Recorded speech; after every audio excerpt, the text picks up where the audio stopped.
Good morning, everyone.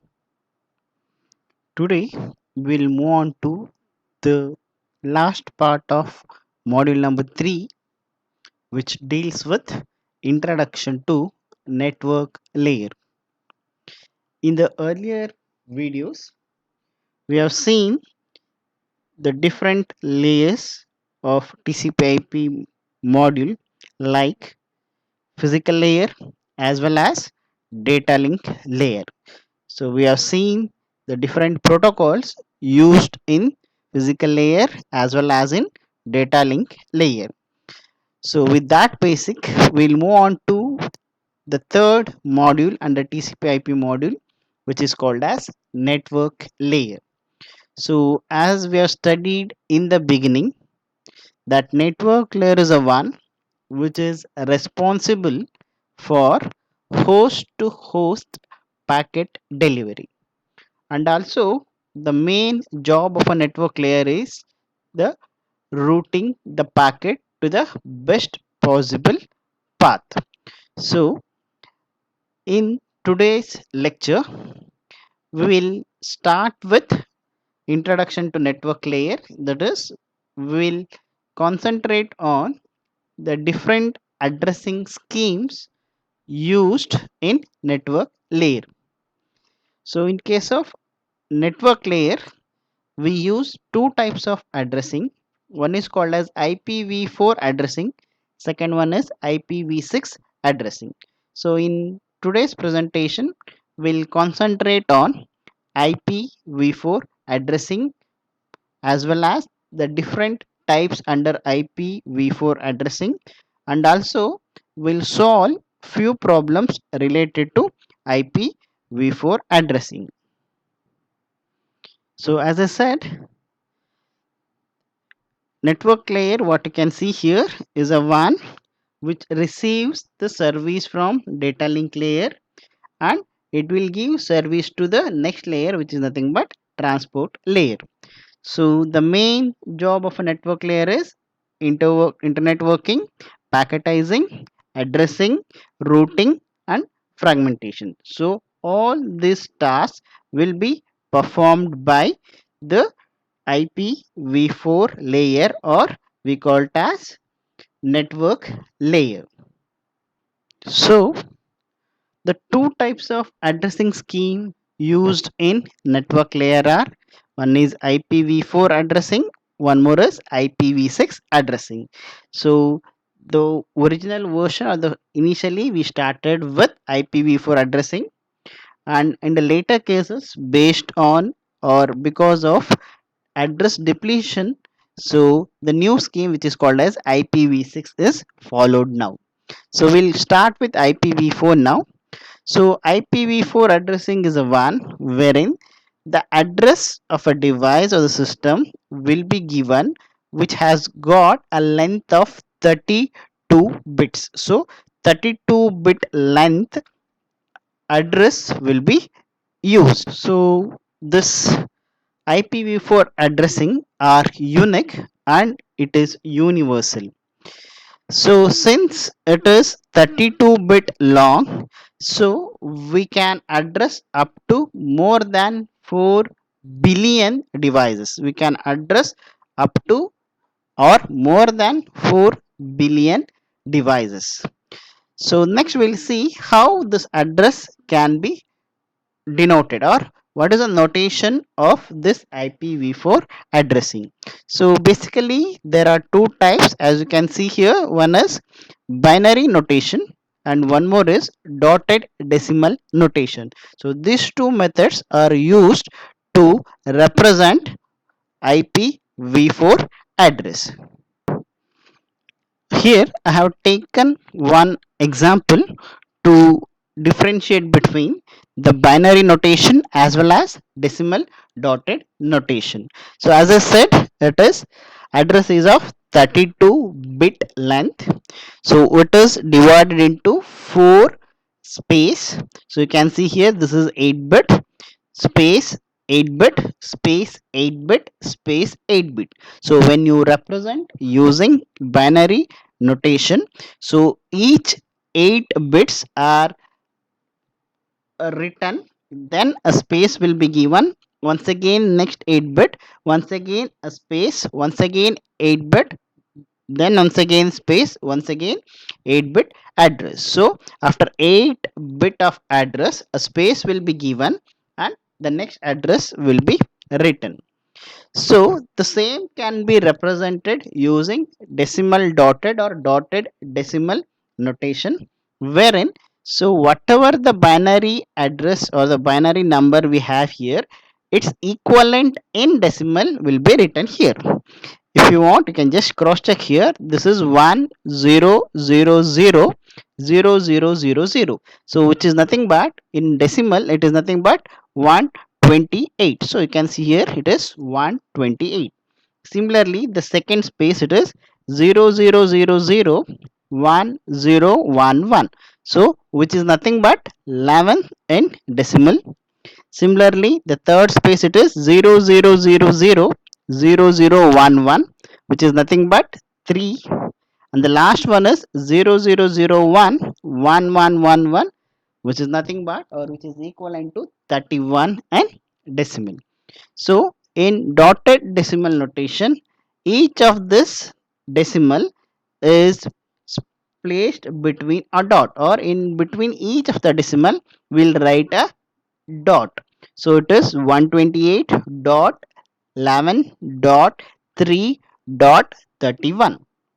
This is how we represent the address in case of IPv4 addressing scheme. The same thing which is represented in hexadecimal here, which is 80, that is the equivalent of 128, 0b that is nothing but 11, 03 it is 03, and 1f is equivalent of 31. So however we'll be using binary as well as dotted decimal notation. So remember this. So whenever we are going to solve the problem, we'll be using either binary notation or decimal dotted notation. And thing to be remembered while writing the address is, one is the each field whatever you can see here 128, this can have maximum of 225. It can have maximum of 225. Sorry, it is 255.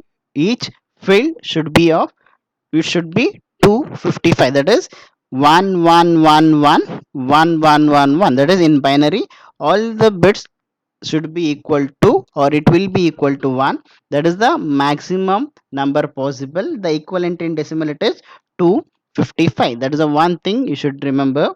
Second thing is, whenever you write in case of decimal dotted notation, the number or the decimal digit should be a number should not begin with 0. Okay, it should be always something like 3, should not be like 03, should not begin with 0.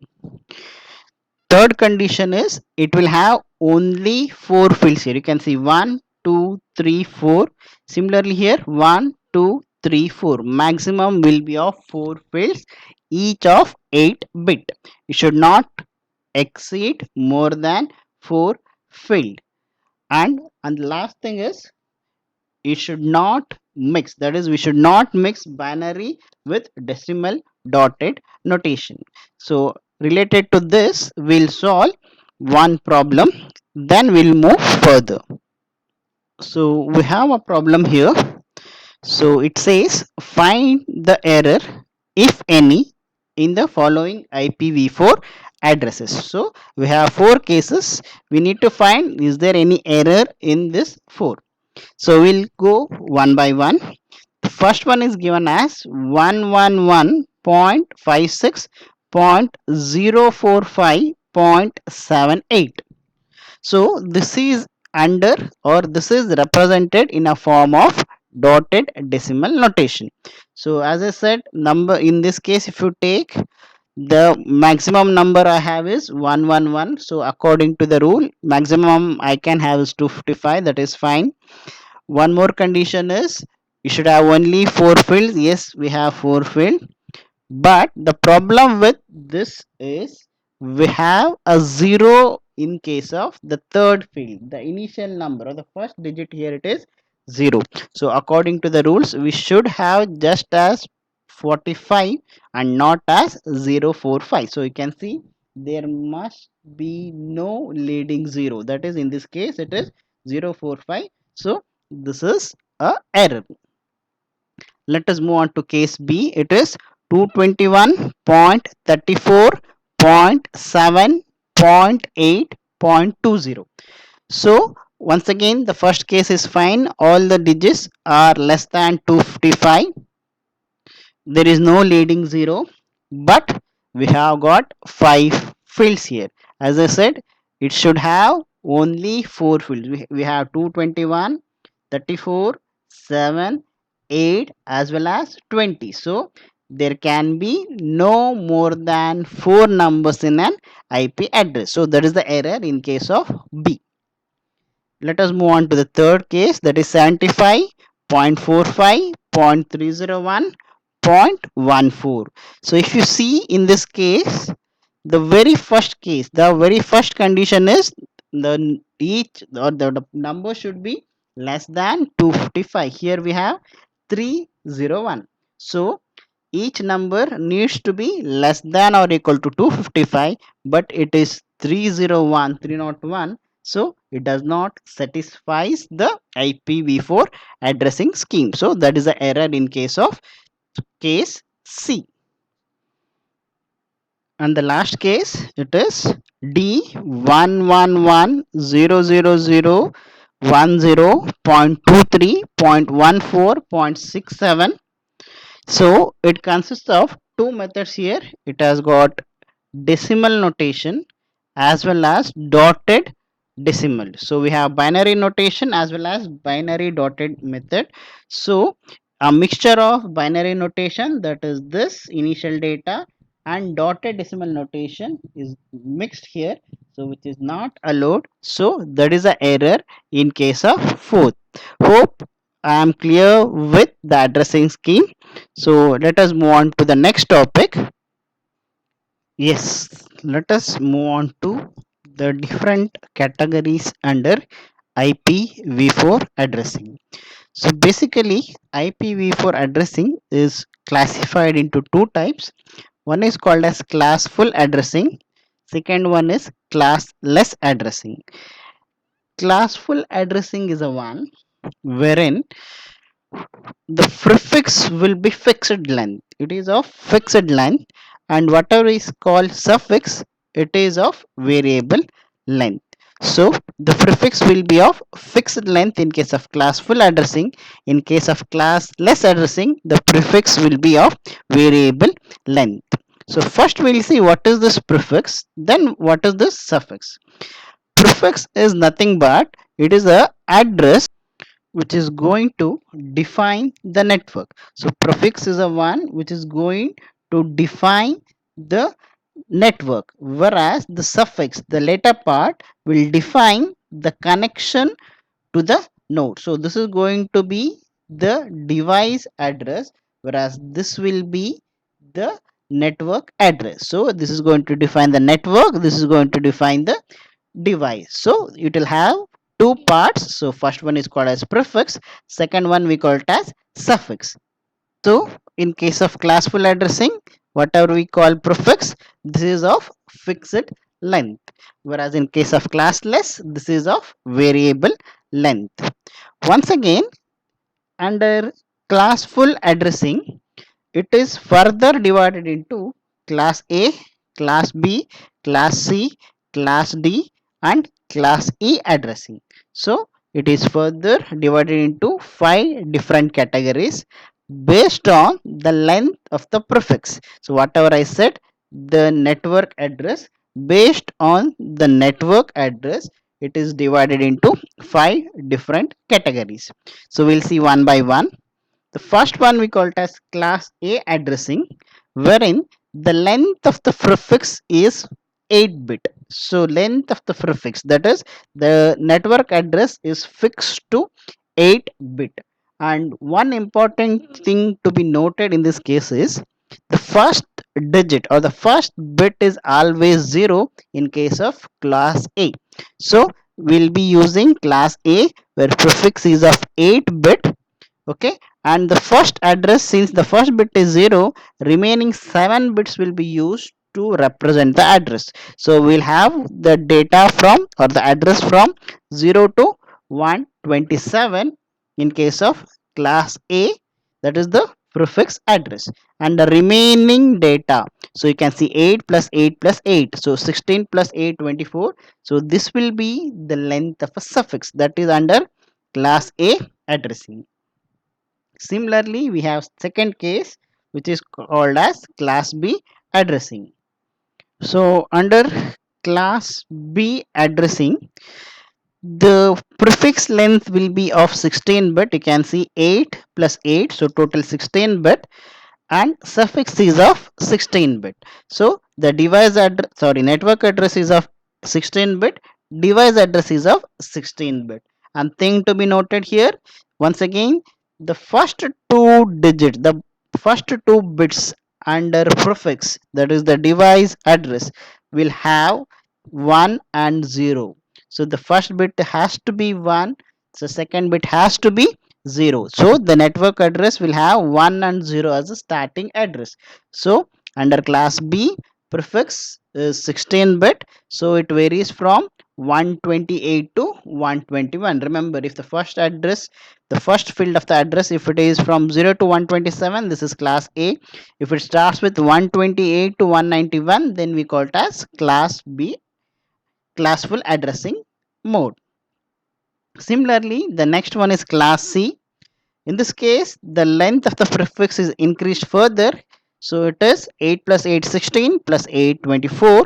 So the length of the prefix will be equal to 24 bits, whereas the suffix is 8 bits. So the network address is very huge, that is up to 24 bit, whereas the device address, that is the number of devices you can connect, is maximum of, can address, can have address of 8 bit.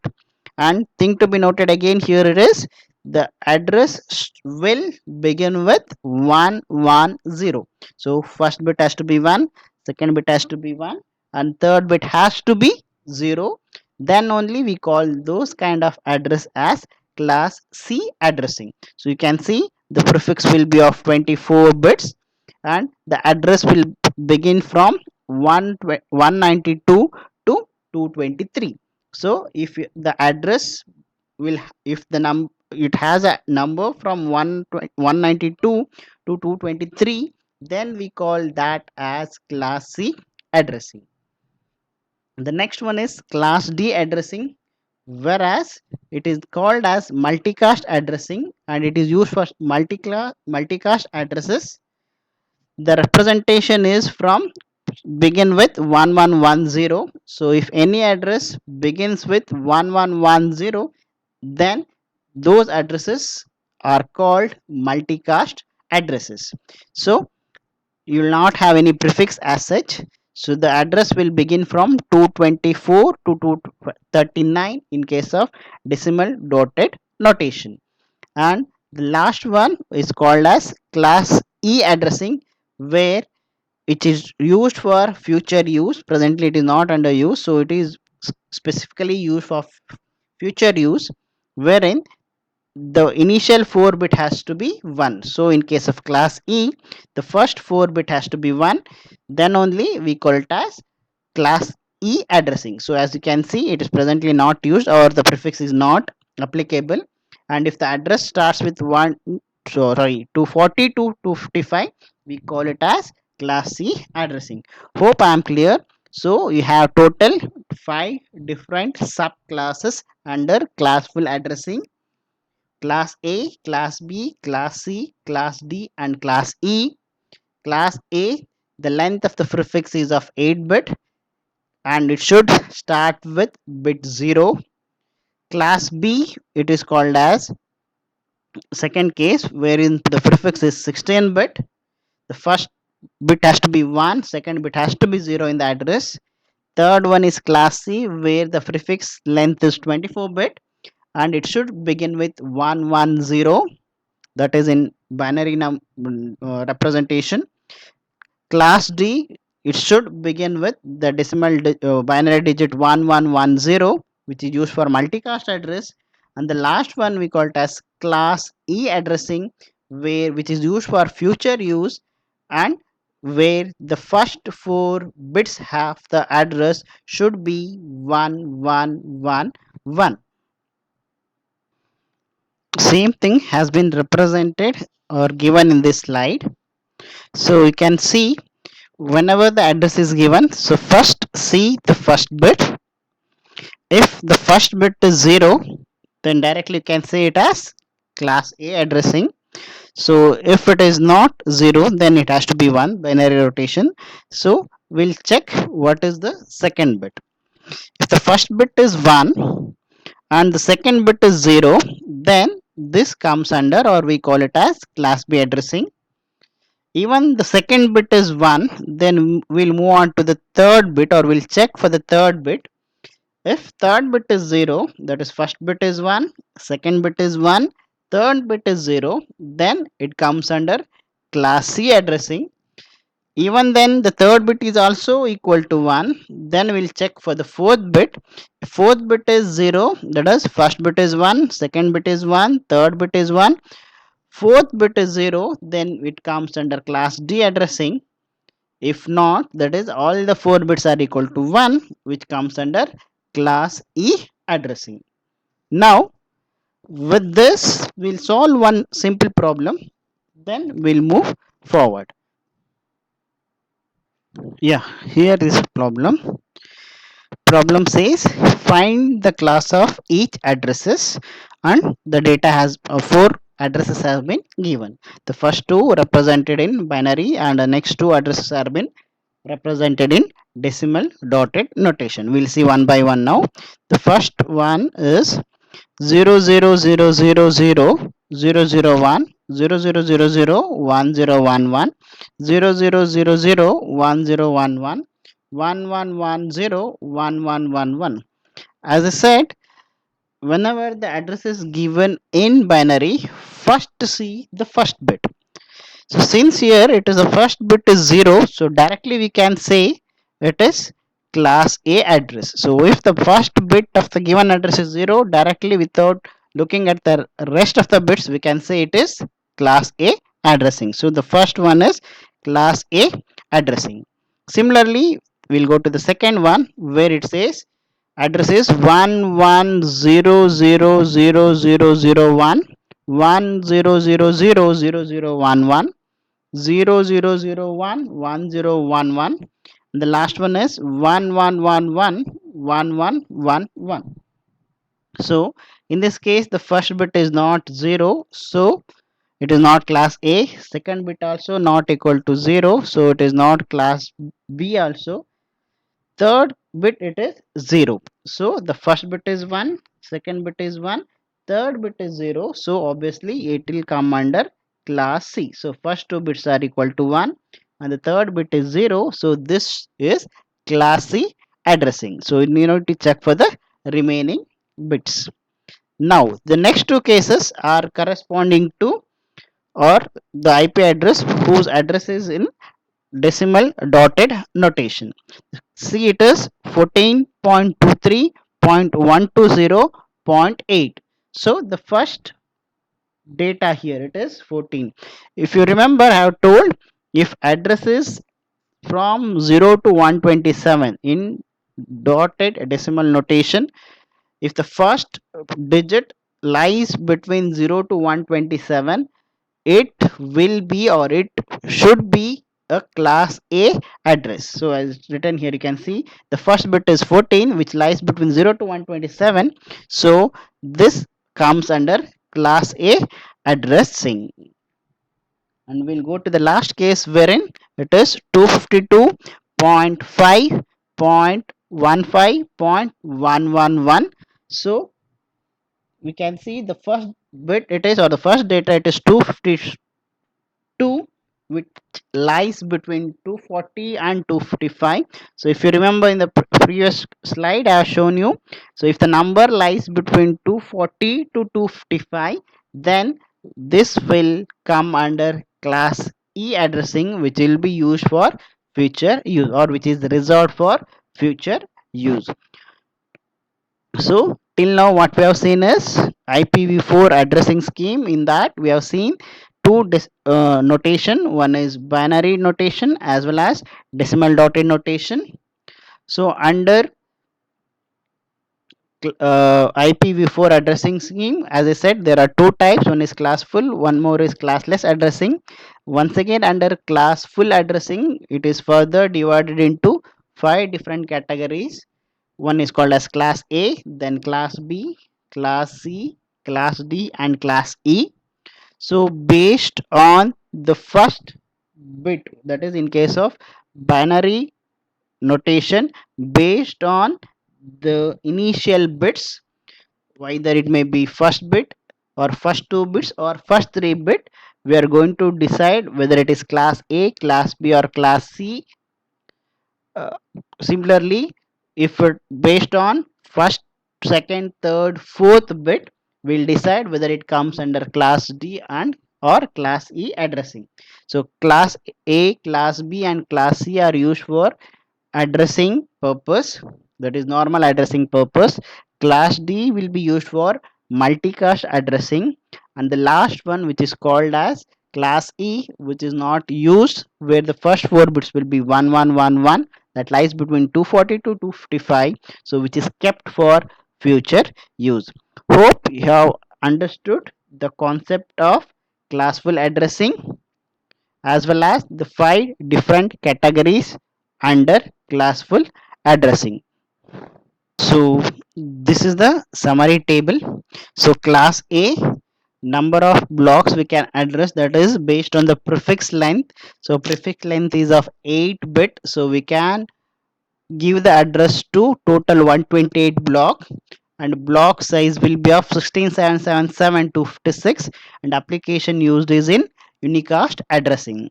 Under class B, the number of blocks will be 16,384, so we can address up to 16,384 organizations, and each can represent up to 65,536 devices.